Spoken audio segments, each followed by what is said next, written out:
relógio já passou dos 49 prometidos pelo árbitro. Cai a chuva. Que tensão. Cobrança de escanteio. Alisson! Alisson! Gol!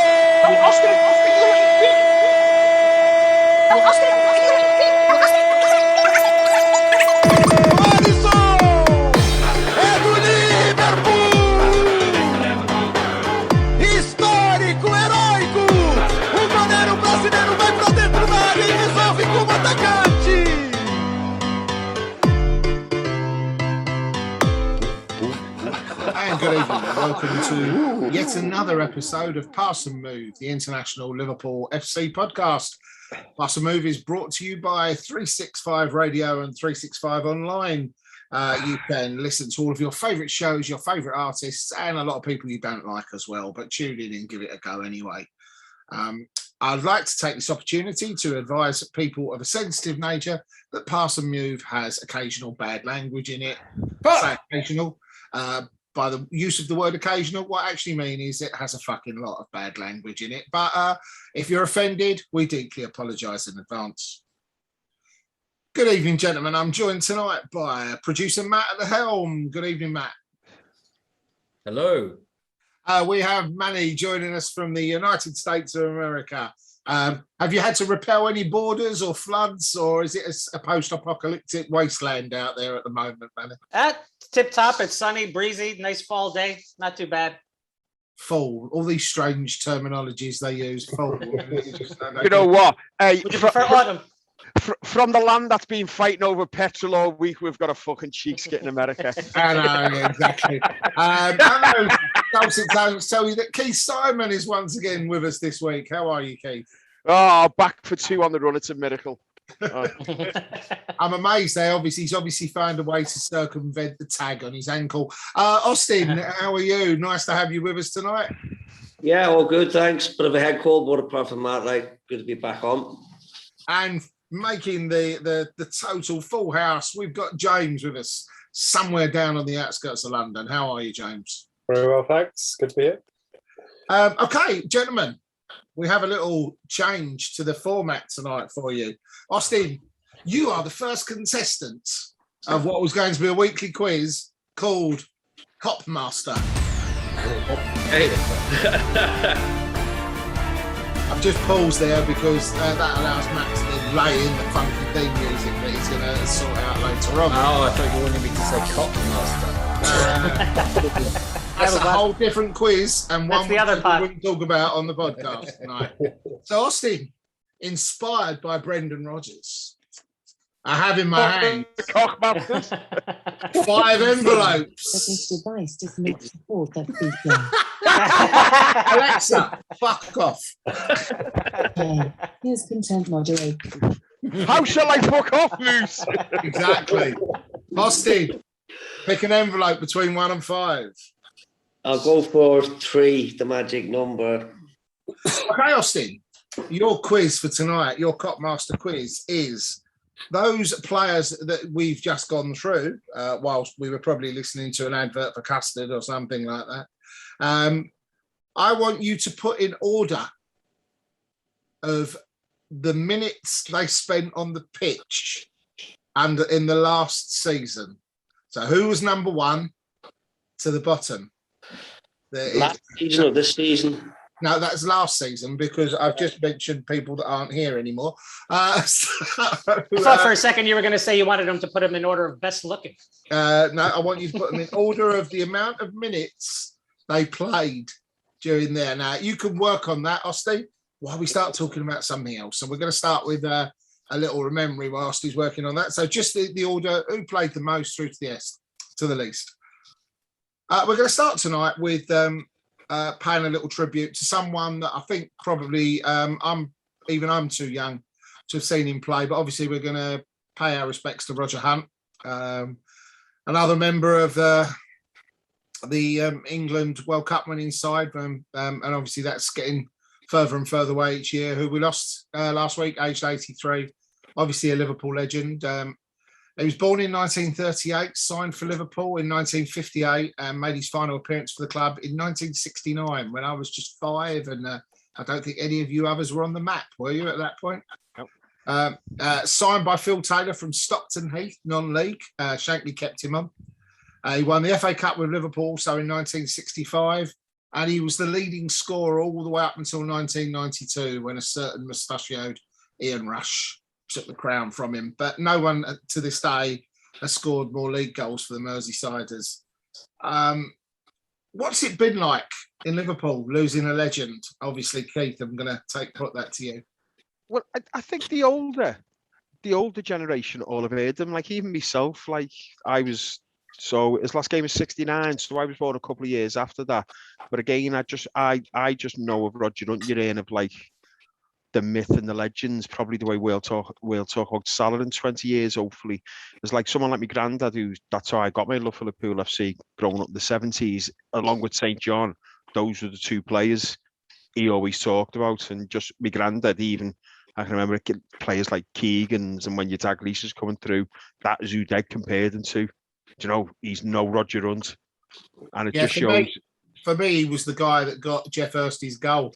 Yeah, well, if you look at the lead up to the finals, that obviously it's not new, but it's old enough, isn't it? The Cockney-centric media. If you actually have a look at Roger Hunt's goals, that took us to the World Cup final, isn't it? He was the one who was keeping Jimmy Greaves as good as Jimmy. You've seen the talkSPORT virtually stopped a few weeks ago for Jimmy Greaves, and rightly so, where Roger Hunt just gets a 5-second outside of Liverpool, sort of not the respect, but do you know what I mean? If you look at going through that World Cup, it was Roger Hunt who actually got England to that final. Do you know what I mean? Yeah, and for me, it's the spin and the turn away when the ball comes off the underside of the bar. That's probably the most convincing factor that the infamous goal did cross the line, really, more than anything else as well. So, nowadays, even Suarez wouldn't have turned away from that. He'd have tried to follow it in, wouldn't he? Obviously, it's the honesty of that type of player, isn't it? If they said it was in, it was in. It was a different era. Yeah. Men were men and women weren't. So it was. He won 34 caps for England. He scored 18 goals. Overall, we just look back. I was reading a bit about him this week. He's a phenomenal player. It's a sign, isn't it, really? I mean, we keep talking about how many of that 66 team are left, but James, that was a long time ago now, wasn't it? Yeah. I mean, obviously, it's slightly surprising to find that all 11 weren't West Ham players, but because obviously they won the Cup, the World Cup. Absolutely, yeah, of course. But, you grow up as a Liverpool fan. He's right in that legend, along with names like Yates and Shankly and Hughes, and St. John. He's one of the founding stones of the club. Second division to first division, a lethal striker, a world-class player. Another one sadly gone. Well, it's that Pass&Move. We obviously respect our roots. We respect everything comes around the club. We're honest enough to criticise when criticism's due, but we're also, I think, very respectful to honour. And we just like to, doff our caps and pay our respects to a true Liverpool legend. So rest in peace, Roger, and may you knock a few more in wherever you may be. Okay, Austin, how you getting on? Can you go through the list of names again for Austin so I can write them down? Hey. He's still struggling. What was the second one? Could you just go jotting again for him? How do you spell Mason? He's had his tongue out like a 5-year-old doing a crossword here, going, "Oh, is it a big J or a little Austin? Yeah. If you're done, you will get a point for every person. Now, the way Copmaster's going to work, by the way, is you're all going to do a different quiz each week, right? And then the person with the lowest points at the end will be eliminated from the rounds going forward, and then can help me host it as we go forward to when someone eventually plays Matt in the final. Should just have Matt go up against Google. What is that? I don't know. Do you know what? I was listening back over last week's one, and it's very suspicious. Matt done dead shit on the first 4 questions, and suspiciously got the 3 hard ones at the end after going quiet for a while. But I suppose that's always the benefit of having 2 screens. Do you know what? I've only got one screen. Okay, moving right along. Austin.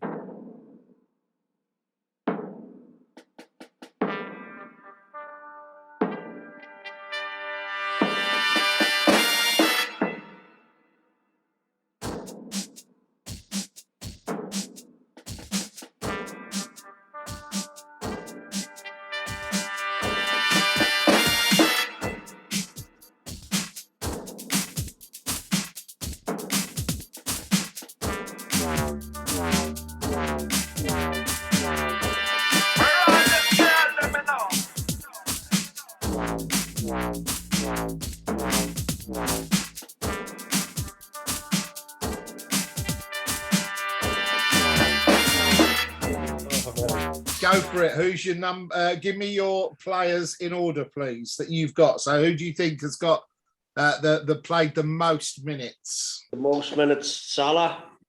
Is incorrect. I know this one. Go on, keep going, Austin. Who's number 2? Robbo. Is incorrect. Keep going. Barney.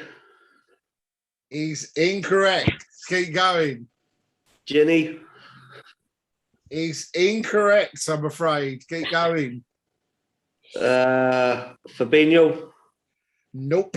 Robbo was number 1, really, by the way. He's lost anyway. Keep going. Bobby. Nope. Trent. Nope. Milner.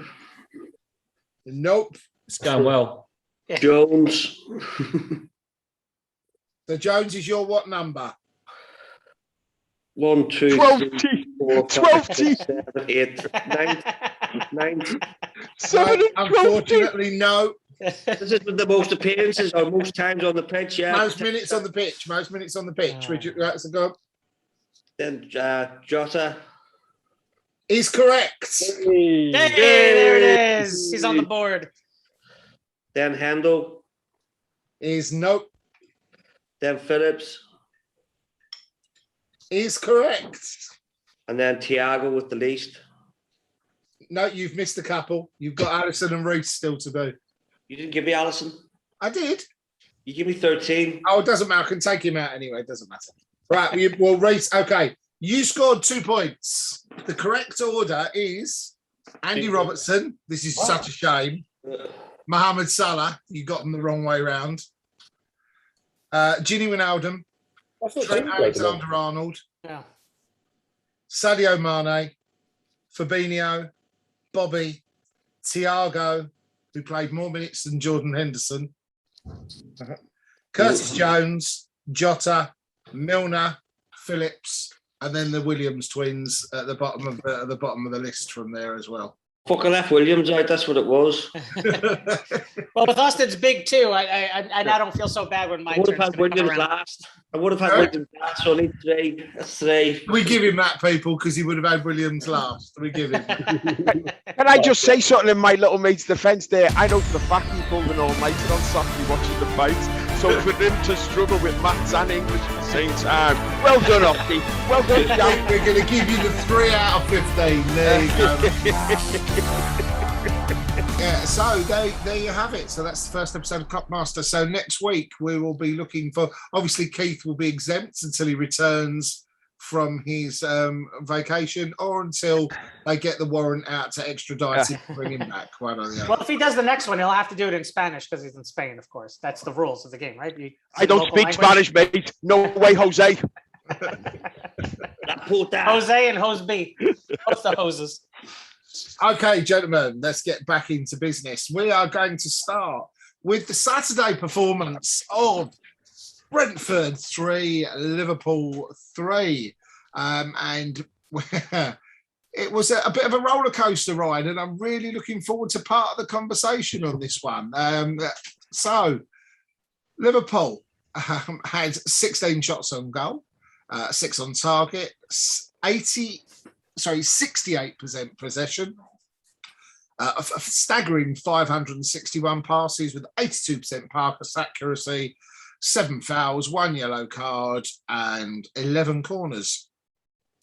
When you look at obviously the stats, the other side of it, it was a Well, let's be honest. I don't like. I hate the expression "one for the neutral," but even just for the fans, what a phenomenally good game of football it was. Yeah. Well, I think it was only a couple, either the last pod or the one before it, where I'm talking about teams that get promoted and then just, are settled with mediocrity. Kudos to Brentford for not being outdone by the occasion, by playing as hard as they could, not just parking the bus and just letting the match happen to them. They took it to us. Obviously, they had to play a direct ball. They're not going to beat us in possession. And, just some really calamitous defending 3 times over, where you're almost like, how have you not learned your lesson by now after the first 2 on the third? See Matt ready to chomp on that as well. Go for it. Matt can chomp all he wants. I'm right. The defense was awful, and it's the continuous same awful for all 3 goals. They should have learned their lesson. It was repetitive. Matt. Clop out. Clop out. No, it's like quoting you, Matt. It's so frustrating thinking that we've got some divine right to never let a goal in when other teams play well. That's all they did. They played well. They overloaded 3 times. Yeah. That's how they scored. They negated our height in the middle and caused us to put 3 on the back on Trent. Back 3 men, So, that threat. So then you're arguing the defense had no fault in those goals. We were simply outplayed in those in that moment. And there was absolutely nothing done wrong in that moment. So Trent goes to head the ball. There's 3 Brentford players there, and no one comes over for support. That's how you defend? Matt, we had this conversation, obviously, the other day. Manny, that back 4 is working to a well-drilled system. Brentford just beat the system on the day. Those players were where they were supposed to be from a Liverpool perspective. It was in each of those occasions, especially the one where there were 3 people around Trent, they flooded that right at the last minute. It's impossible to react to it as well. So there's that 3. The ball then hits the crossbar. It comes over to Verge, who barely moves, and Fabinho, who barely attacks the attacker. And the attacker essentially just taps it in the goal. That's the system we play to? Keith, you put you know what? I'm saying, listen, it's an abnormally poor performance. So this is not our standard. This is not typical of us. Okay. Do you know what? It wasn't a poor performance. I thought both teams played really well. It's sort of like they came forward with a cavalier attitude, and they got the little rubs of the green. Liverpool, you can't say they had some master plan. They had a master plan for that ball to skim off 3 defenders. But fair play to them. They put loads of men in the box. They weren't scared of our breakaway when we did catch them. And you know what? Sometimes a team, you sort of like, what is it? Fortune favours the brave. Yeah. They came forward, and good on them, and I made up. And it was a great game. We should have won it. Basically, they took every chance and every bit of luck that came their way. We were 3-2 up and Salah missed the sitter. Do you know what I mean? Yeah. That's 4-2 then, but good on them. They kept coming on, and I don't mind a game like that. There's nothing you can look at the game for Liverpool and say, we must improve, we must do this, we need to change this. No, it's just, you know what I mean, lads? Be a bit more on it and tighter, and which clear the fucking ball when it's going across your area. That's what I agree. Good on Brentford. That's said, they took it. There's nothing majorly wrong. Liverpool could play that game another 10 times, it would win like 5-2. Yeah, James. I said it's an anomaly. James. It was particularly sloppy. James. Yeah, I mean, Keith's right. Watching the game live, it was incredibly frustrating because you knew what was going to happen, and I came away from it, out of my mind, but also thinking I'd finally nailed down Klopp's one flaw, his Achilles heel, which is new teams. Whenever Klopp plays a new team, Leeds being a prime example from the season before, it feels like he doesn't know what to do, and it takes him a game to get his head around them, and then from that point on we will beat them. So Keith's right, out of 10 games we'll probably win 9 times, but we'll always lose that first one. But we didn't lose. No. Yeah, I know, but I went back through the stats and actually my theory's not actually that strong. Shit's that shit.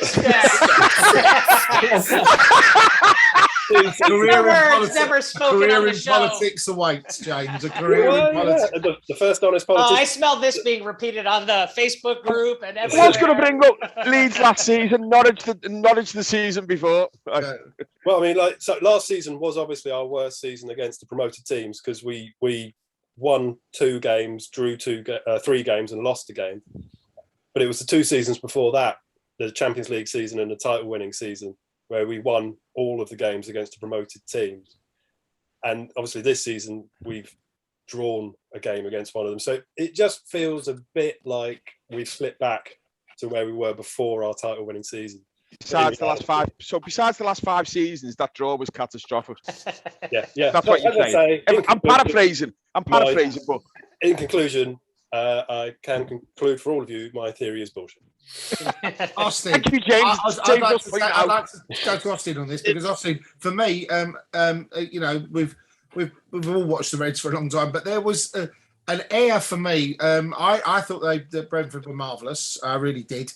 I thought the decision to play with 2 front men. I think Matip's been imperious, but it just goes to show after, again, we joked about this earlier in the week, after Tony having 10 minutes of standing next to Van Dijk, he suddenly thought, I think I'll go and play off the other lad because I might have a bit more luck. And he did. And it felt to me like going a long way back to the days when we would play Wimbledon and they had the spirit, they had a close crowd around them, and they just basically came to bulldoze their way through it. I laughed at their first result, but I can see how that side, Austin, smashed Arsenal off the park, can't you, in their first game? 100%. I knew we were going to be in for a tough game, you know, because as I say, that's what they came up for, big games like that against us, and they've got their tails up after that win against Arsenal. So I knew it was going to be a tough game. 5:30 on a Saturday night, like people's been in the pubs since probably about 2 o'clock, 3 o'clock. They're going to be on boisterous form, and to prove that, like, you know, they give us a game. We should have won it. We had the chances to win it, you know. But I was expecting that. Comes by February, March, when the tails round up so high, we probably would have won that game, you know. But I don't think they'd be as up for it as they were the other night. So it's just it's the new the promotion boys syndrome, isn't it? They've got their tails up, and they gave us a game, and not taking away your man, their manager, excellent manager as well. As I keep referring to him, the next Arsenal manager, possibly the next Spurs manager. At the moment. The next Spurs manager. Yeah, got a nice North London look to him.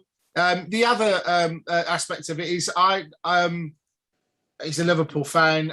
You know, you looked at Ivan Toney and you think to yourself, could you imagine what Klopp could do with someone like that as your other option for a centre forward? I'd actually love to see that, because I think brilliant. The message he put, the message. Did you see the message? The Twitter message he put out the next day, which showed. I like that as well. It showed a bit of class about them as well, saying, like, you know what I mean, like, loved the result and that was the thing, and saying, like, it made it extra special for him because that's his boyhood club. Yeah. It was. Please buy him. Yeah, we'll buy him. It's just like, it reminded me of what Origi could be like. It was like watching Drogba in a red and white striped shirt. Actually, I was going to say Origi version 2.0, better, faster, more skilled. Yeah, stronger. Hey, well, you know, we love buying a relegated player, so it's not out the realms of possibility. Yeah. Listen, watching them play is fantastic. You get your Norwiches, your Fulhams, and you're like, Jesus Christ, the football's dire. They're going to go straight back down. Brentford gives you a reason to watch that game. If as a neutral, if they're on versus someone else, I'm going to watch their match. I will call it now. They're not staying up. No, I don't. I don't see them going down. I think it's great. Leeds is going to go down. They remind you of Norwich 2 seasons ago. Norwich came and they were brilliant for the first 10 games because it's all new. Wait till it starts kicking in. Do you know what I mean? We'll play them at Anfield next year, and Matt's 8-0 might come through. I think you're discounting the passion of a club that's been dying to get to the big show, and they finally made it. Norwich has been up and down many times over. I forgot about them extra 20 points you get for passion. That's right, passion. I think. Hold on, stop. No, whoa, hang on. Says the fella from last year who said Liverpool have no right to moan about the fans not being in the ground because it doesn't make a fucking bit of difference. So thanks, Manny. You know we record all this, don't you? You know we record this. Nobody has fans, so it can't simply be the reason you complain. I think that one of the things, see where they are in January, but they have got money, and I think their owners are quite quite on record of saying that if they need to they can afford to spend to stay up. I think there's 3 far worse teams than Brentford in that. I just think, as I said, it was brilliant the way they were cavalier. They committed men forward. It's the Premier League. Teams will get onto that. Even your smaller teams, Newcastle's and that, will get onto that and go, yeah, let's go on. You do that and we'll catch you. I bet you'll find they'll be on the wrong side of a lot of like 1-0s, 2-1s, just because there's. I still think there may be worse teams, but I'd say there's 17 smarter teams than them. Well, I would say that Norwich are already down, so it's only a matter of finding another two teams to go with them, and there are a lot worse teams. I don't think Norwich want to stay up. As we had this discussion last week. They've hit that sweet spot, going up, down, up, going down. Sell a couple of players for 50, 60 million quid total. Go back up. Your money. If you hit that sweet spot going up and down from the Championship to the Premiership, what did we say you lose? 20%. Yeah. If you come straight back up, and if you're selling players for like 70 to 100 million. Perhaps that's the new Spurs business model. You never know. It could be. Yeah. Well, it'll be the only way they get a trophy. Matt, you felt quite strongly about the performance, and I think it was more along the lines of what some of the guys have already said, but really giving the opponents the credit that they actually deserved on the day. Well, yeah. Sometimes teams play well, and sometimes they get the rub of the green, and sometimes they win, and sometimes we lose, and but we haven't lost. We're still actually unbeaten this entire season in every single competition. Matt, I would put that and top of the league. I wouldn't put that result anywhere near the bracket of something like Villa from last year. No, it was just. It's one of those days. You're going to get games like that through the season. We turned up. They turned up. It just made a difference, really. Didn't it? It was a very refreshing. It was, yeah. First game since 1947, so they'd waited a long time for it. I mean, it was 7:45. It showed. Quarter to 8. That's a good gag. It showed. Yeah, it was. It meant a lot to them, didn't it? It absolutely meant a lot to them. Okay, we are going to move on. So, sorry, I did want to touch on some of the performances in that game, because I know Manny was quite scathing, on some of those as well. So, Manny, going back over it, who particularly caught your foul eye during that then? I think, I don't think most of the side played poorly other than the central defenders. I thought they needed to be stronger. I think they got 3. I don't think we were squarely beaten like we were by Watford in the season. We hadn't lost a match up until that point, where there was just goals where you're like, there's no defending those. I feel the 3 we gave up could have been defended. They could have been defended stronger. So the only people I would put a negative mark on are our central defenders. I feel our forwards did everything they needed to do to win the match. The midfield did what they needed to do, so that they only played the long ball. So really the only people you could put fault on was the defenders. Well, I would. Okay, and even then, just central defense. Looking through it, I would disagree. I think they did what they could do. If I had to pick out pluses and minuses and see if you agree with me, guys, I thought Robbo had a stinker from start to finish. I thought he was very poor. I thought reinforcing James's position that he made at the start of the season, that Sadio Mane's cousin has turned up and taken the shirt. It seems like, because there are times when he seems absolutely clueless at the moment. And look at the disparity, which is someone we're going to talk about a bit later, between him and Salah at the moment. But if I was going to pick a star out, Sideshow Jones was outstanding, I thought, again on the day as well. He's fully deserving of his place in the side. So you'd go with Van Dijk and Matic. Keith, would you pick out any bad boys, or would you rather highlight the pluses? I'd rather highlight the pluses. Do you know what I mean? Put on your big boy pants and tell us who you're negative about. Everyone can tell you who was great. No, because no one played bad. All right. No. So you really think Van Dijk and Matip? I think Matip had a stinker. Matip was really poor. He wasn't strong enough when he needed to be strong. He wasn't there to back people up when he needed to back people up. That's just hyperbole. You're just shouting stuff out. In what way wasn't he strong enough? So we give up 3 goals against the promoted side, and the defense is they not were all at fault down. for any of They those? were all down to Matip.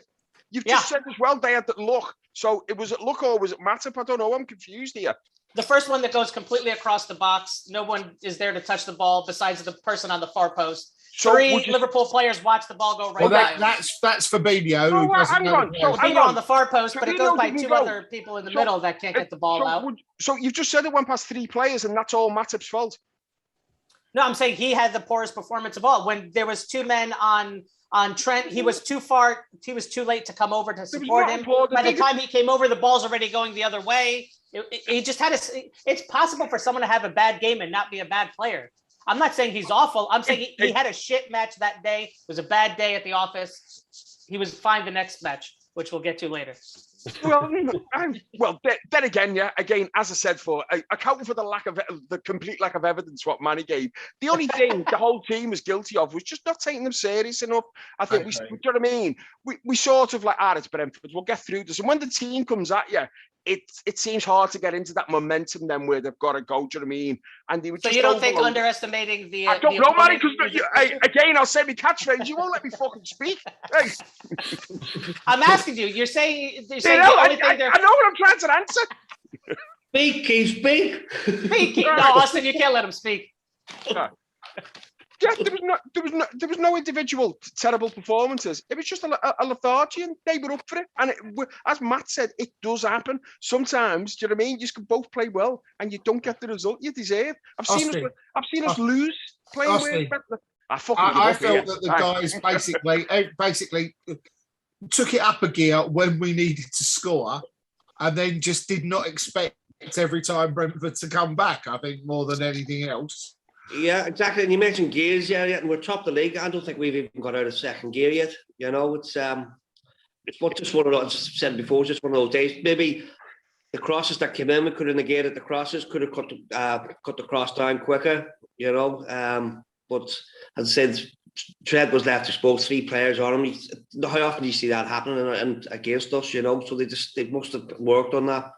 Getting the cross in and just piling the back post, negate the centre half or the centre halves, the height, and it worked for them, you know. So I can't say anyone had a really bad game. You know, Robert was below par, you know, but he's probably got a 7 out of 10, where he's normally about 8, 9 out of 10, you know. So that's the only thing I could say. Like, but for me, I was watching that Curtis Jones, and he was just, I think with Harvey Elliott getting in front of him earlier in the season, like, and he was left sort of on the sidelines. He's sort of now thinking, right, this is my opportunity now, and he's sort of seizing the day, and he had a brilliant game. Cracking third goal as well, wasn't it? And yeah, I'm surprised he was taken off, to be honest, you know. But there you go. Okay, we're gonna move on to the traditional midweek thrashing of the Portuguese. And no, I'm not talking about Keith versus Manny in the parking lot after the podcast as well. I could take him. He's like old. I could never thrash Manny. Hey, what is weight loss? He's well faster than me now. It'd be like Joshua versus Usyk all over again, wouldn't it? Keith standing there, plodding around in the middle of the ring. With a fall asleep during that as well. So, I'd bore him to death. We turned up in Portugal.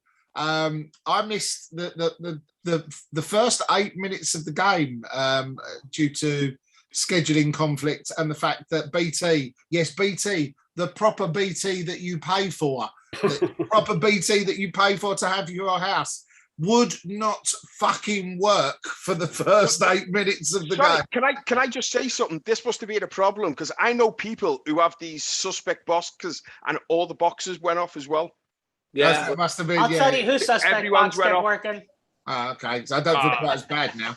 I missed the first goal. The man of the match, Porto's keeper. So after, let's wait for it. So after 8 minutes came on, we were all in there, or some of us were in the Pass&Move Facebook group, and I wrote after 11 minutes. If you can look it up, I put. And I was inspired. I was inspired by the words of Keith Simon. I put, "These are shites." Basically, after 11 minutes. You know what? Sorry, can I just say something? They weren't checked. They were unbeaten in 35 games. Yeah, but it's like bits of saying Max Dunn's team's not lost a game in 2 years. I just thought this, we're going to get a hatful here. I thought they were clueless. We'll come on to the entertainment that they put on for us separately as well, which is really nice of them to brighten the game up by giving us a comedian all the way through the match as well. I thought as well. What was going on with gloves? James, they were rubbish, weren't they? Yeah. I think their manager was looking around for the Samaritan's phone number pretty early on in that match. Absolutely despondent after about 15 minutes. It was brilliant. Slightly slow start from us in the terms that it was only 3-0 by half time. It was so easy. It was ridiculous. And that does slightly detract from me praising Jones because he was amazing. He was fantastic. Stunning. Yeah, it was again, another post in the thing, the sight of the Porto keeper giving it the full Tom Cruise arms pumping. Brian, that's more ridiculous than the theory of why Tom Cruise runs in all his movies. Wow, that cameraman has nice strong arms. You can't catch me, gay thoughts. Screaming back to his goal line to prevent what you knew full well the moment he started running it was going to go in, didn't you? You just knew he was never going to catch it. I don't know. It felt it was slow enough that there was that moment of hope. Like it was slow enough where you're like, I actually started cheering for him. I'm like, please make it, please, so you don't have the absolute worst night ever. If it had been a cartoon, you'd have had the thought bubbles in his head going, fuck, shit. I know. It was. But I felt like in the start of the match, I felt like they had a bit of a game plan and almost like they were like, what was their game plan? We can't score. Like it seemed like they just gave up early. Like in the very beginning, they had a few runs. They were trying to attack down the left. And that guy was really quick, had pace, was trying to get behind Milner, and he was doing it. And then they just kind of said, fuck it ain't working. And then it all went to shit. And then it was just over after that. The first goal was tremendously bad piece of goalkeeping. Yeah. But the second goal, Matt, how a goalkeeper comes out and prostrates himself when he does the full-on apocalypse, platoon rather, scene from Platoon, as the ball's flashing across his 6-yard box. Wonderful. What a wonderful lesson, Matt. He was marvellous. We should sign him, shouldn't we? That wasn't the second. That wasn't the second goal, was Mane, wasn't it? That was Mane's goal. Yeah. He was he was poor. He was really poor. The best bit was Firmino's run, because you kind of think, on one hand, I think Firmino did actually underhit it, but on the other hand, I'm kind of thinking that he did that on purpose, just to give him like a little bit of false hope. I can get this. Yeah. I've got it. I'm nearly. Shit. If Firmino had hit it hard enough, where you're like, no shot in hell, it kind of would have been a dud. But the fact that it was hit just hard enough where he had a chance, and you're hoping and praying he can make it. After you watch the first goal and you go, that's not going to be the worst one he allows tonight, says a lot. I think the coming out for the second one, James, is just what do you do? Why'd you come out and not? It's as if someone cut the strings on his hands when he came out for the second one. He had a clever plan. It just didn't quite come together. So what? Firmino spotted that about half an hour before. That was the worst coming out since Philip Schofield's. I kind of looked at that one where he kind of held his hands to the side, and I was like, is Jota putting him off enough that he thinks he's going to get a tap in and is trying to play both the cross and a shot? And I'm like, he's not even close. There's no reason he shouldn't just carry it away. But again, sorry, Moose. I'm going to go back. Did you see his fucking gloves? Oh, yeah, his gloves were amazing. I know James, the editor, is going to put up a picture of him. He had like knobbly bits on. It looked like he had comedy Hulk hands on from Monsters Inc. or something. And you're like, Joe, when someone's that cocky, I'll make a bit of a mad statement. It's like his daughter must have designed them or something. But like, so like Alison could have worn them because I'm not fucking good. I can wear other mitts if I want to. So Billy Big Bollocks has come out and then he plays like that. But fucking hell. Austin, the best one I heard was that his shirt number is 99 because it's as far away from the number 1 as they can possibly be. That was the best comment on the Facebook group. That guy wins. Who said that one? I can't remember, but yeah. Whoever did gets a prize. Andrew will send you something. You would have loved to have travelled to, my friend, isn't it? Yeah, my mate, son, funny enough, was he basically said that would have been a cracking trip. Would have been cheap as shit as well. You know? Oh, Steve, did you see the first time I've ever seen the Liverpool end not full the away end? Yeah, I was off of tickets and all. I know, and I'm in Spain tomorrow, and I thought I should have just went there and carried on to Spain. Damn you! What's that? Isn't the keeper's number 99 because he's a massive flake? Hey, very, very good. Thank you very much. You've got an interesting statistic for us about our results against Porto, haven't you? Yeah, so since Klopp's been in charge, of all of the goals we've scored in the Champions League, 14% of them have come away at Porto. And that started, I'm going to eat a toffee crisp right next to me, mate. Or a bowl of, a Tony the Tiger. Yeah. Barbecue ribs, and all these great foods. Great food. Both video and sound. Yeah, gentlemen. Okay, so a statistic that seemed to have gone unnoticed. We actually obviously scored more than 3, but that's the 6th game in a row we've scored 3 goals, and it's the 7th from 9 that we've scored. But still nobody's favourites to win anything, are we, James? Well, I don't know if anyone else saw it, but the Man City PSG game was prefaced by the commentator saying, "This looks like a preview of the Champions League final to me." Oh, all right. Anything but. Yeah, absolutely. Neither of those teams are getting to the Champions League final. I think it might be us and Chelsea, to be honest. I think Bayern will take some stopping against here as well. Pep was quoted as saying, "You can't stop Messi for 90 minutes." I don't know if he saw the second leg of the semi-final in Liverpool, but he got put in the back pocket of fucking everybody on that side. Yeah, he's fucking non-existent. All you've got to do to put Messi off his game is he should have sent them out in a Liverpool kit, and they would have just deflated, wouldn't he? Right. You get Robert and give him that whole head shove. Stunning from start to finish, Austin, wasn't it? I mean, performances, but again, the boy Jones was the man of the match by some distance, wasn't he? Yeah, he's Boston midfield again. Like how old is he? You know, you think he's been around for 21. age. Yeah, 21, and it's as I say, he seems to be getting better and better. He is going to be a phenomenal talent for us, and it's just the way he just can pick a shot out from under his feet, just without just hardly any backlift at all. Like, you know, his skill set is brilliant. You know, and it's looking good for us. Like, especially when you've got the likes of Harvey Elliott and all coming through as well, and the young kid played last week against Norwich, forget it, Keita and etc. You know, so it bodes well for us. You know, and he's only going to get better playing alongside the likes of Hendo and Thiago's going to learn and get progress better for us.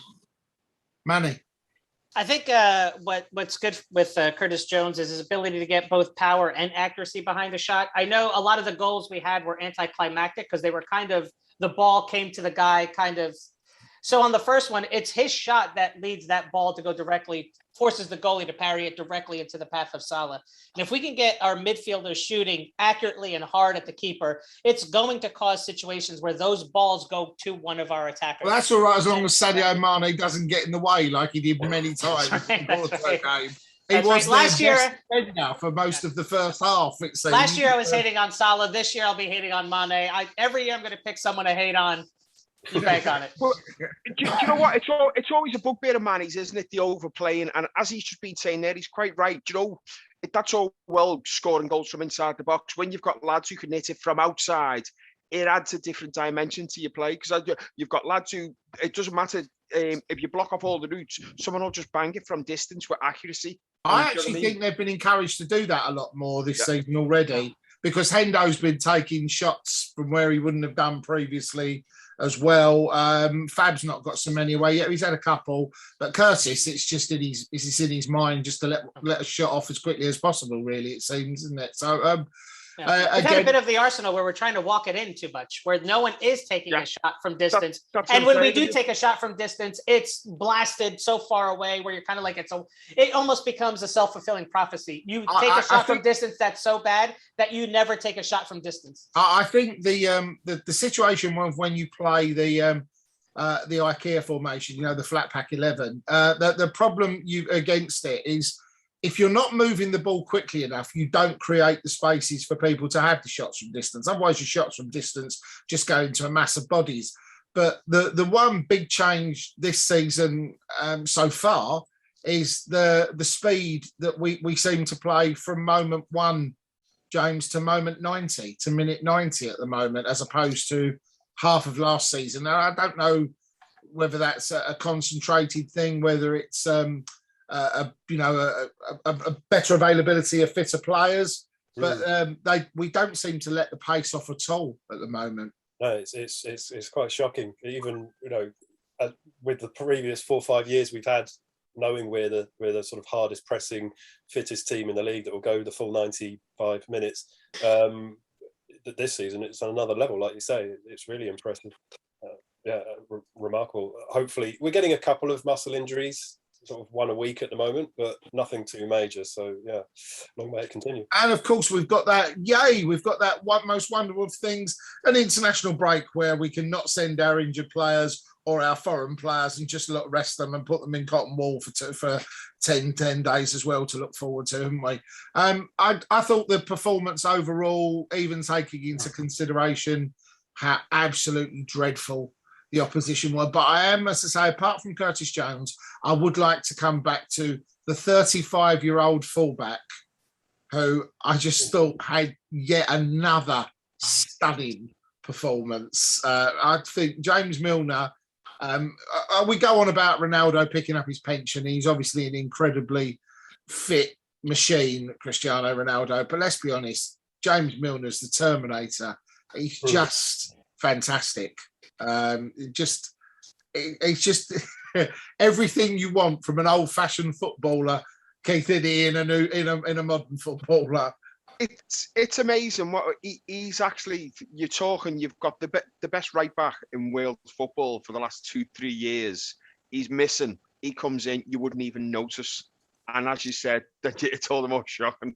You've got like a 35-year-old utility.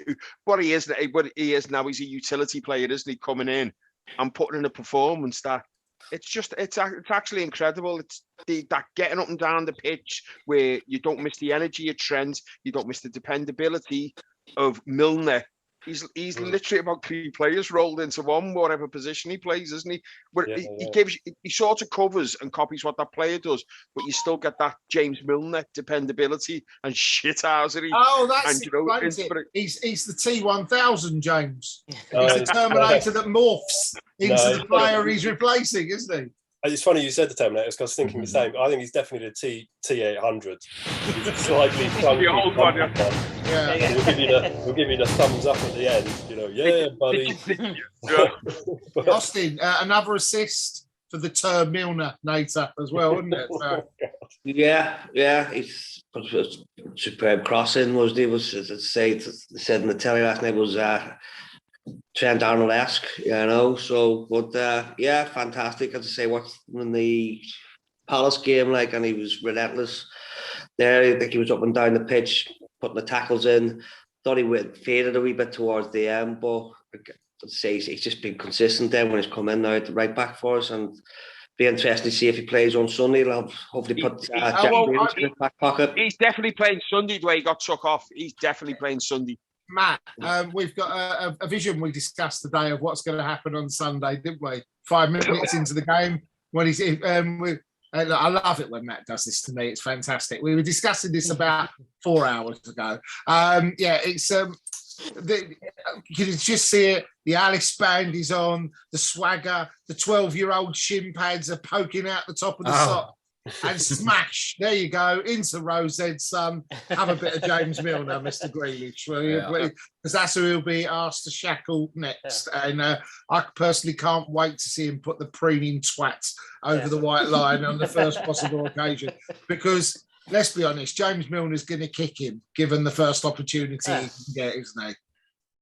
Yes. Oh, sorry. Do you want me to expand on that? Yes. Please do. Please feel free. Yes, he is. There you go. Here's what I'll say. Grealish will have the same stat that he led the league in as he did the year before. He will be the most fouled player in the league. Because he shit. You know what? Why is that stat touted about? I don't know. Apparently, him and Wilfred Zaha are going to be player. Is that he fucking holds on to the ball too long because he Exactly. I love him on City because he doesn't fit their system. The longer he plays there, the better for us. You know what? I was made up. As we talked about this last season, I hope City don't buy Harry Kane. What did you do to go out and spoke the toe on fucking... take Jack Grealish. To go with like the 10 identical players you've got like him with all fancy dance on the ball. Fucking... Do you know what I mean? I can't wait till Sunday. I'm fuming I can't be there. The only thing that worries me about Sunday is City usually respond after a loss, and I wish they didn't lose midweek because Pep makes it a point of winning after losing, and they rarely lose 2 in a row. But I still fancy us over them a million times over. With our shit defence. Didn't you? Hold on, Joe and Leicester beat the man. They just come off the back of the Champions League. There is another Grealish stat for this season, new from Sky. Jack Grealish is the most closed down player. Whatever. All of that comes back to Keith's point of that's because he holds the fucking ball for too long. And it's a bullshit stat because I mean. Is that, hold on, how do you measure that stat? That's exactly what I wrote on my phone when I wrote down the stat. It's like, how do you measure that? Because clearly Salah is the most closed down player because he's always got 2 players holding his hands. No, that's clotheslined. Oh. It's like, do you know Van Dijk? If you look at it happened the game with Brentford, one of the players, he gets the ball, he sees that opener, and you can see they look up. They see Van Dijk 10 yards away, and they check back and go another route. Now, Van Dijk doesn't even have to close them down. He's just got to be there to go, do you know what? I'm not going that way. I'm going to go that way. I'm going to go full back on that. So there's no... Van Dijk can close a player down just by being in their half, and he thinks, do you know what? If he's in the left side, I'm going to go right. If he's right, I'm going to go left.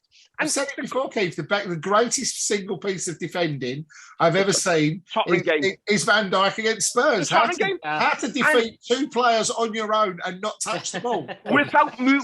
Hold on, Van Dijk didn't move at all. It was just him being there. And he was going, well, what are you going to do? Whatever you do, I'll stop it. And he's going to fucking, no, you have it. No, you have it. Oh, just shoot. Oh, shit, I put it in the stands. No, but that's what we're saying. What a ridiculous stat, the most closed down player.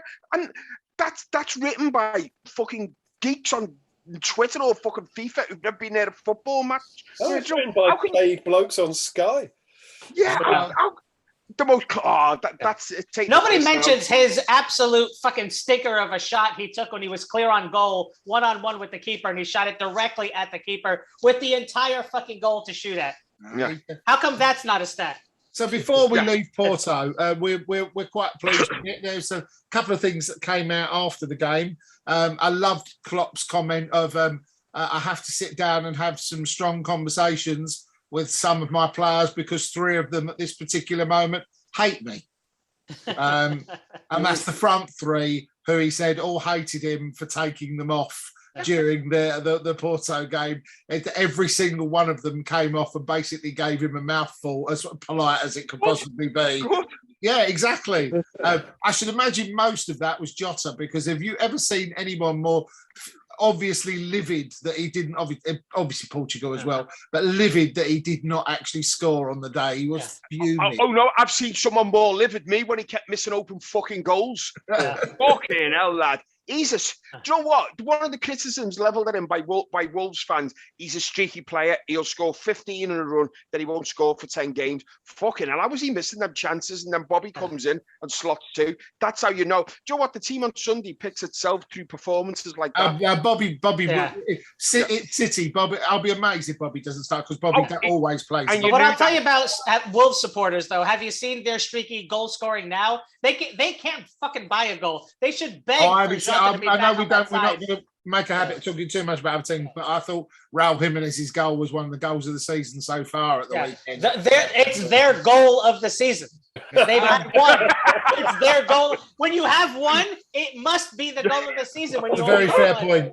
Yeah. Okay, we're going to move on. We're going to come back to someone who gets far too many mentions on this podcast, but we're going to go there today because you can fuck off if you mention Chelsea again. No, because we're going to talk about Paul Merson, who seems to pop up every week. We talk about Chelsea instead.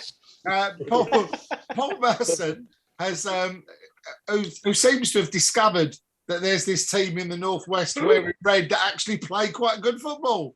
Paul Merson said after United's game at the weekend that I'm not having this. I'm not having this performance at home. This is unacceptable.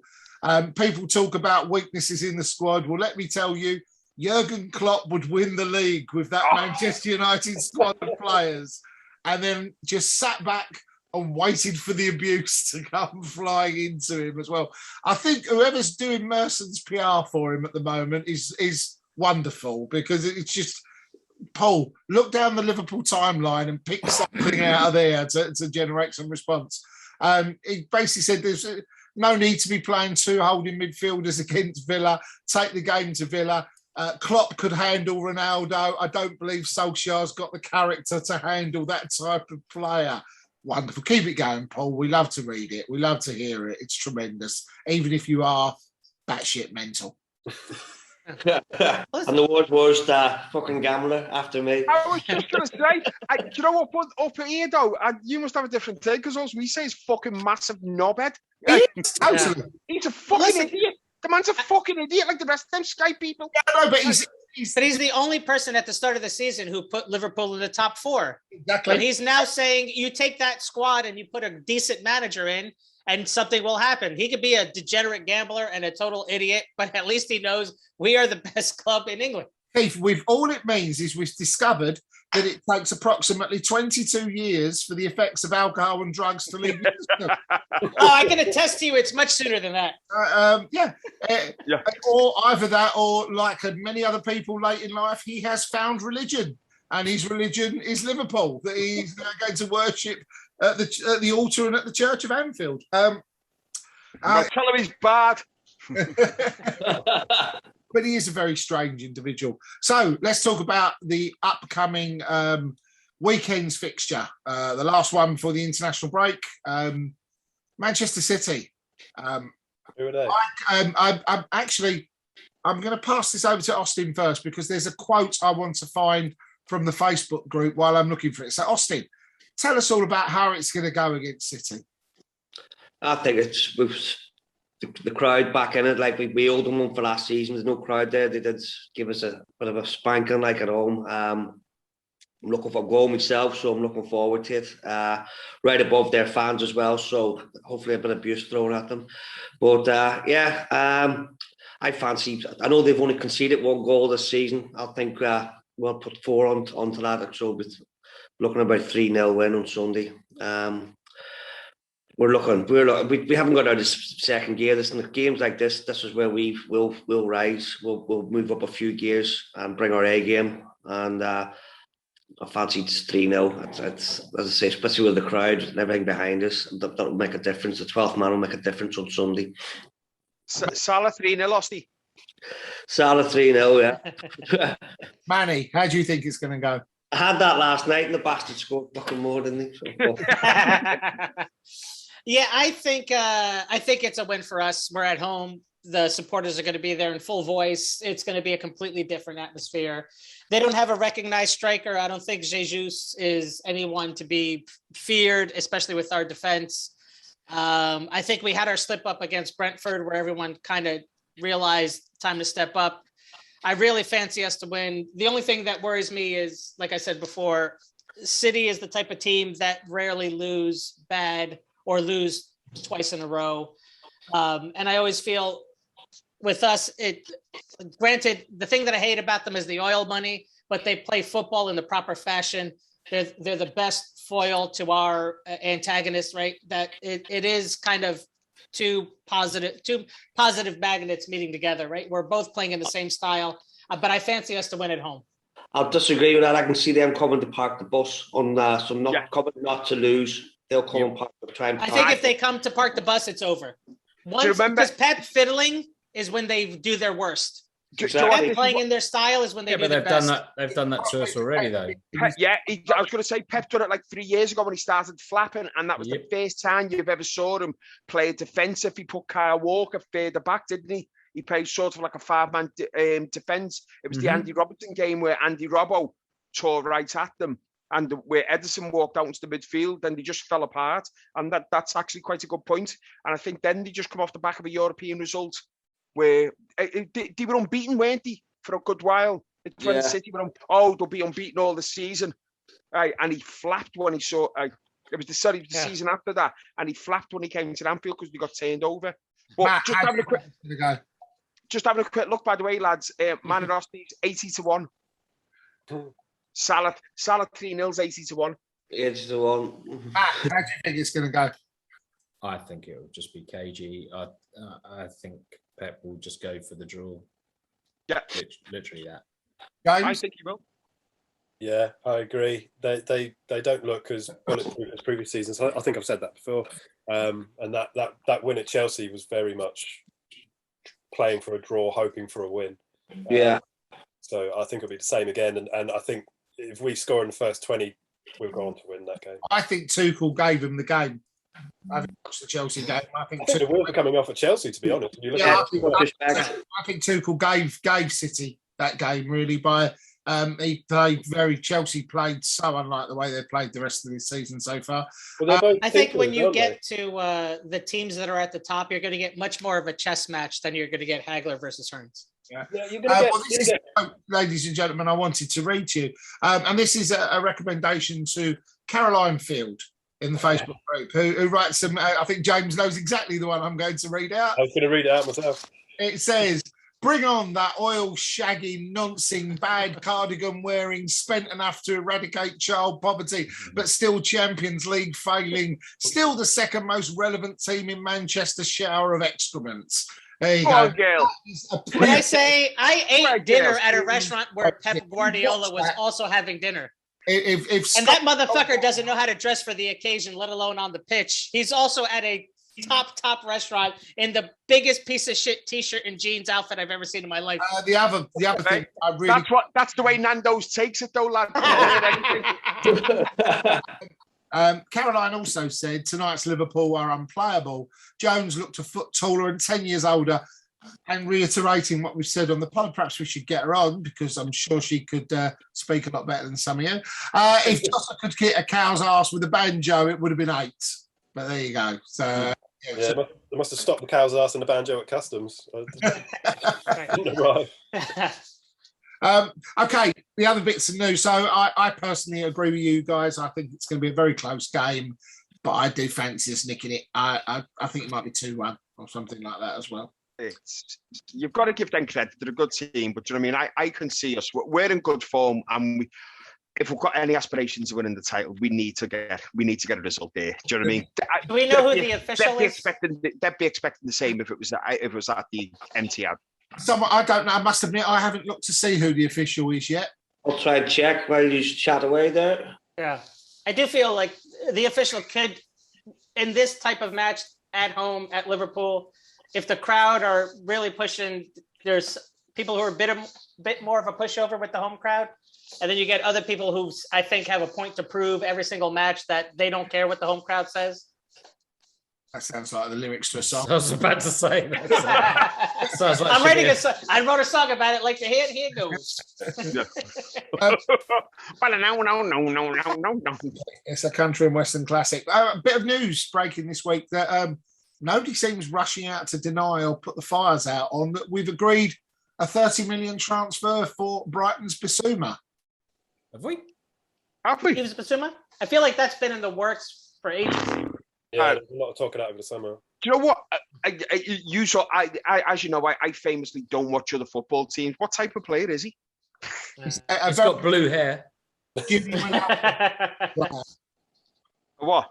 A very Ginny Wijnaldum type of player. Okay, so, well, what type of player was Ginny Wijnaldum? Ginny was just a hard walker, yeah. A hard-working, break the game up midfielder, but has the ability to get forward. Is there any truth in it? Because I thought the evolution of the team was we're bringing in players like in that Gini Wijnaldum run, Curtis Jones and Harvey Elliott, who can sort of the hard working, but they've got that flair, that, do you know what I mean, to take you forward. So is that a regressive step if we just go for this Basuma, or is he the heir to Henderson and Milner? Yeah, I think you've got to look at Millie's definitely coming. Yeah.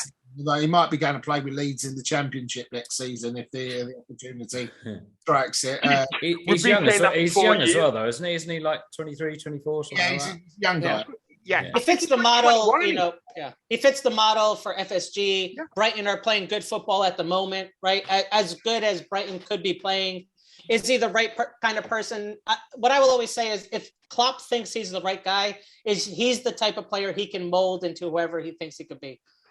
In this climate, a £30 million player is like a £5 million player a few years ago, and I think they can get him, and it might even be could be the heir apparent to Henderson and Millie, where we could get him, and he's just going to be playing cup games for the next year, 18 months, and then be phased in their role. Do you know what I mean? Yeah. I know it's 30 million bloody quid, but look what's going in other places. For a polished player, you're paying 100 million in Grealish, who isn't even a polished player. What seems to be taking the crown of the Arda Turan t-shirt is that it looks like the Jude Bellingham rumour is going to roll on and roll on and roll on. He's just this year's Jordan Sancho, isn't he? Yeah. At Dortmund, just like love to make us with their players. Jordan Sancho was very good. What's he done? But what I will say is, there's no English player that doesn't like anything better. Yeah, but more than an Italian player wanting to play in Italy, an English player wants to play in England.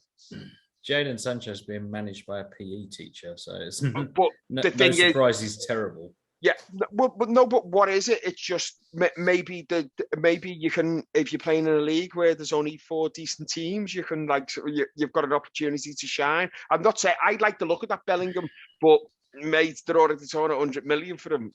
I thought Sancho was overpriced. No, I don't think outside the EPL, there's no way there's that kind of money. And if Klopp thinks he's the right guy, then he can make him a superstar. Yeah. And he should get that on a t-shirt and just be, if Klopp thinks he's the right guy. Exactly. Just make a t-shirt that says, exactly. Here's my t-shirt. I don't care who we sign. If Klopp thinks he's the right guy, he's the right guy. That's the answer. And I think we all agree with that. And that's hard. Yeah. You know, when you've got a manager now, we don't give a shit. He doesn't have to sign anyone. Whoever he signs, that's good enough for us. Naby Keita. But is Naby Keita the wrong guy? Naby Keita just can't stay healthy. But he is the right guy for our system. When Keita's fit and you see him glide past the player and you think, oh my God, he's so fucking good. And then you see him glide past that player, then you see him walk off, trip over a water bottle and pull his hamstring and you go, right, what was it, Andrew? He kicked the grass? Yeah, on was it, Andrew? Was it a kick into the grass? Yeah. Yeah, you kick that blade of grass. That grass could have been dry. There may have not have been sprinklers after that, before or during that match, and that could kill your foot. Oh, sorry. I thought this was Pass&Move. Oh, you know what? I didn't think the name needed to be changed until now. But no, I mean, I've said before, he's the perfect Klopp player, midfielder. He's the perfect Klopp midfielder on paper. Problem is, he'll get a paper cut and he'll be out for 6 weeks. Yeah, exactly. Okay, the last subject for Pass&Move this week is whatever he wants, pay him the money. Take the Rio Ferdinand approach, get the checkbook out, Salah's at the wheel, whatever he asks for, fucking pay him. Do you know what? Can I go first on this? I brought this up to you last year with the top 4. He's already the fucking 5th highest player in the world. And don't get me wrong, I think he should have a massive pay rise. But he's already, it's like the way the narrative is getting peddled in the press is that we're paying him like 10 quid a week or something. He is the 5th highest player. The four above him, is the Messi and Ronaldo. You can't argue with that. Neymar is God knows how's that. Who's Mbappe, who I'd say is currently on a level with Salah. They are the 2 best strikers. Can I make your point there? I want to know who does Neymar's PR. It's unbelievable. He is. Do you know what? It's probably the same fellow who does Coutinho's. These players who were told that they're good, and you go, no, I've watched you play. You're shit. I've watched you play. You can't discount the fact that PSG is paying tax on the players who are playing in France, who have an astronomical tax to pay on the salary that they make, right? Yeah, and that's what you're not going to get in England, right? So there's a reason why Salah can't keep up with the pay of the players who are being paid outside the country, outside of Ronaldo. The only thing, if you look at that now, the players below him sort of on a level where Salah makes, I think it's something like his ratio is something like 60% with commercial deals. I think if you look, when players like Lewandowski and that are on more money than him, I can understand why he wants a pay rise on that level. You're Mbappe, the PSG, that's just idiot money for like, it's not even comparable to their football ability. But I think he is due a pay rise to the thing because he's the best striker in the world at the moment. And he has been. So he's not a striker. Hold on, but he's been what striker, scorer of goals. He's the best scorer of goals for the last 2 years in the whole of the world. So he does deserve a pay rise. I think just on that. I don't know if 500,000 seems a bit obsessive, but if you're talking to the Lewandowski level, which is like 300 grand a week, which let's got to remember, it's also heavily incentivized, his contract. So every goal he's scoring, he's probably getting like 25 grand. My issue with him is his management team should be held at fault. He is the best Muslim player on the face of football. And the fact that they can't capitalize on that throughout the whole Muslim region. It speaks more to his I've just gone back. He's teams. like one of the highest paid sports stars in the world. His football wages are the problem. His global appeal, he's milking the shit out of that. His team is not selling his brand as best as they can be. I think Keith is saying what Keith's actually saying, Manny, to put it into more layman terms, is you're fucking wrong. Yes, but his team can't capitalize on that. I've told him that about 3 times tonight. I don't listen to anybody.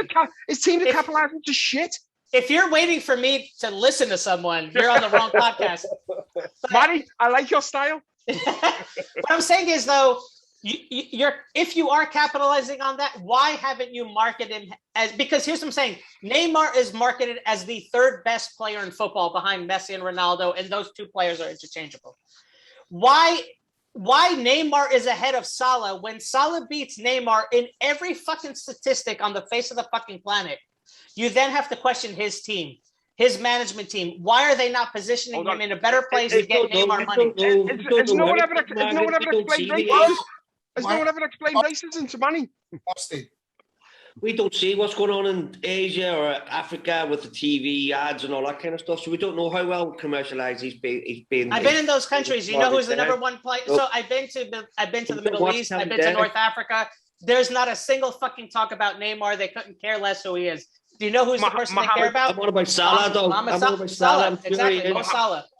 The way Klopp has his commercials in Germany, you know. Has Manny just done a James? Yeah, he has. I big timed the group. Yeah, did he just say I've been to those countries and all you see is Salah? It's Mohamed Salah, but his team is shit. The thing is that Neymar was held up as like the great hope of Brazilian football from the age of like 15.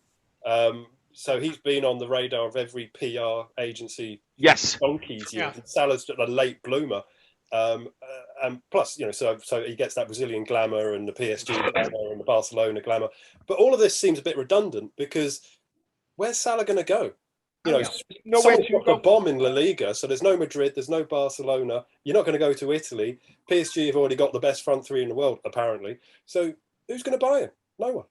Sorry, John, just on a point James is saying, I know with the podcast, is it James Richardson, the South American correspondent? No, Tim Vickery. Tim Vickery, who's unbelievable, his knowledge, but he's done a really good thing once. I think it was one of the 5 Live podcasts, and he was saying the reason with Neymar never really played, like amateur professional football. He was always a futsal star, like the 5-a-side. And he said that is why, the constant diving, where he said, like, say players like Firmino and all that, they learned the stuff like on the street. So you sort of toughened up. Neymar grew up in the futsal academies and that, where you shouted for every foul and the referee just gave you it. So that's his style of play where, most of these Brazilian players have got a little bit of a little bit of evil in them, where they'll take it and they'll give it. But don't discount like as well. Hold on. Yeah. Can I finish? Literally.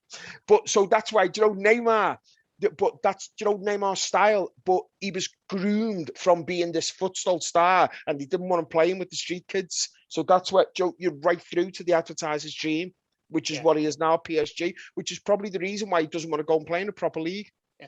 Unless I say Neymar's biggest supporter is Pele, who came from Santos, which is the same club that Neymar came from. Mm-hmm. So it's one of these things where you just get this monster that eats itself, where the world's biggest name in football is saying this is the best player in football. And he is not the best player in football by a long shot. But he's not, and you also know, Pass&Move probably owe 50 pence to Pele Incorporated every time you just mentioned his name.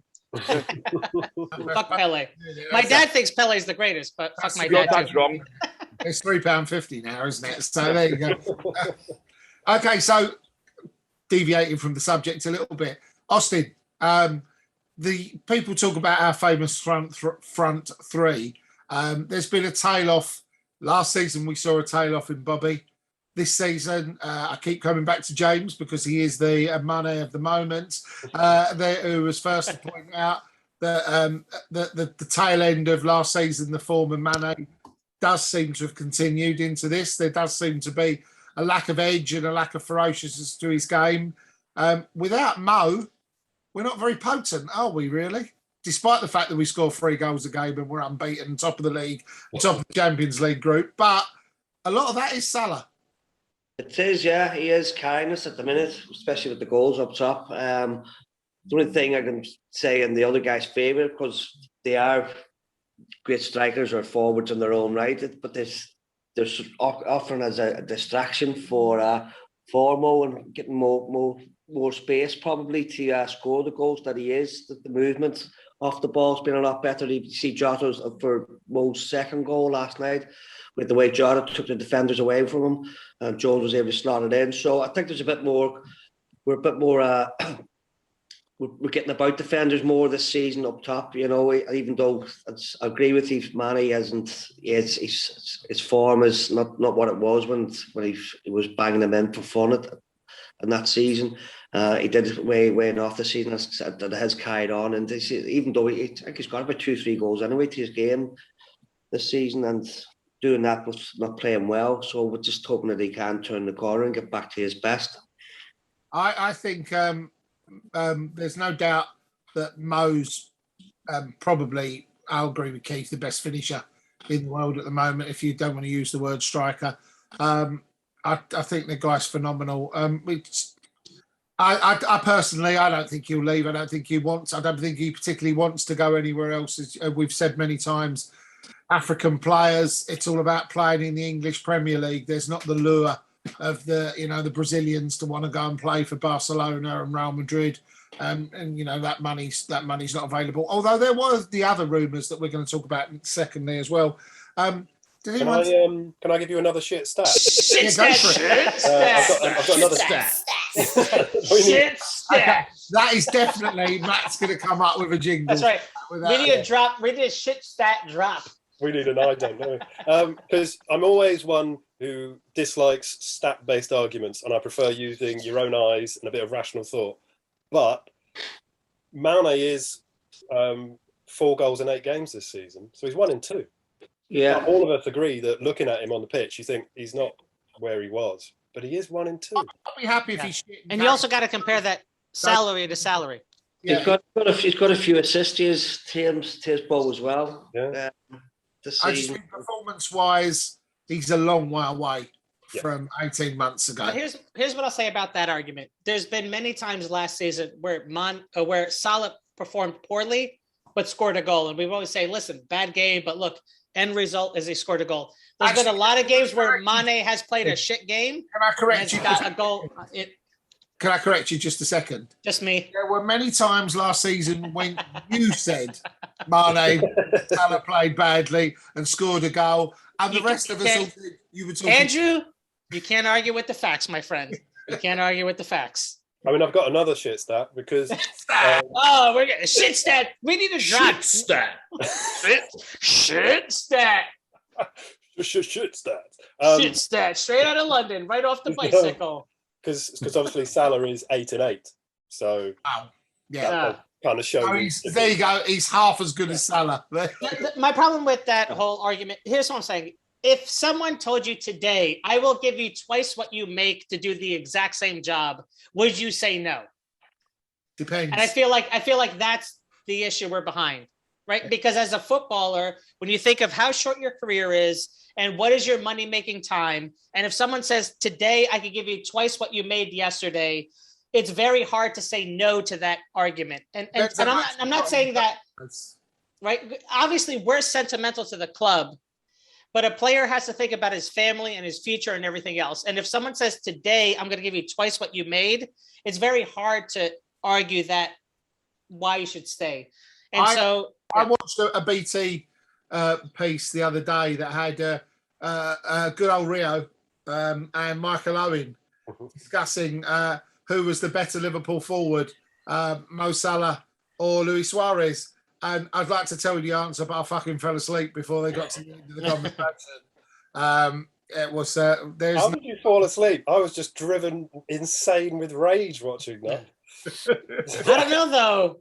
Those Luis Suarez days, the goals that were scored. You know what I'm saying? Salah scores the goals you'd expect to be scored.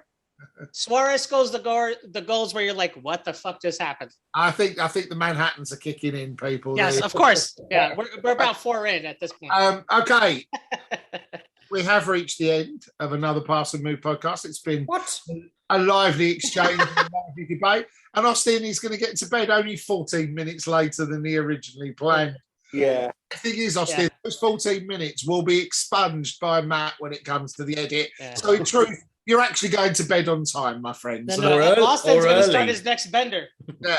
Actually, if you go to bed half hour early, Matt, as you just said, wouldn't it, really? Yeah. So we will be back for next week, and then we will discuss whether because Keith will be away, but we will be discussing the Manchester City performance. The week after that is International Week, so whether we will be on air is all up in the lap of the gods, really, as well. And depending on if Keith's allowed back in the country or if he can actually afford the tests to get back in the country.